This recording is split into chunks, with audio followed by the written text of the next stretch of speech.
আমার video fraud, আমি দালাল। আমি ইলেকট্রনিক ভেট নিয়ে একটা ভিডিও করাতে ভিডিওটা প্রচুর পরিমাণে রেসপন্স পাওয়া যায়, কিন্তু অনেকে আমাকে কটু মন্তব্য করে। সরজমে তাদের জন্য দেখেন, এই মহিষটার পায়ে কিন্তু প্রচুর পরিমাণে মশা মাছি বসতেছে। এখানে দেওয়া আছে ইলেকট্রনিক ভেট 4/1 ভাগ, 10 গ্রাম পটাশ, 10 গ্রাম আয়োডিন, 4 দানা নেপথলিন এবং 1 লিটার পানি।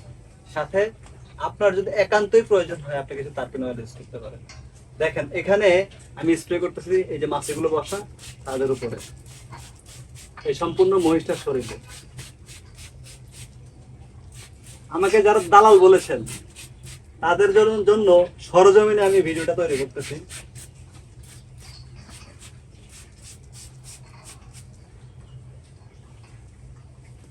এখন দেখেন এখানে মাছি বসতেছে কিনা।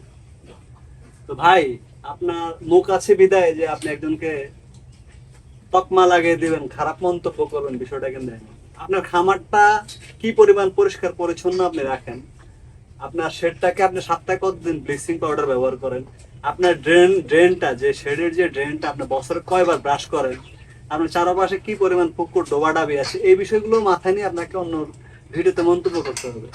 আপনি যদি বছরে একবার যদি আপনি ড্রেনে পরিষ্কার না করেন, চারপাশের যে জায়গাগুলো আপনার হাইজিন মেনটেন করতে হবে, খামারের যে জায়গাগুলো আপনার পরিষ্কার পরিচ্ছন্ন রাখা উচিত, আপনি যদি সেই জায়গাগুলোই পরিষ্কার না রাখেন, যদি বলেন যে এটা ব্যবহার করার পরও কিন্তু আমার গরুকে মশা মাছি ধরছে, দেখেন তো এখানে কোনো মশা মাছি এখন বসতেছে কিনা।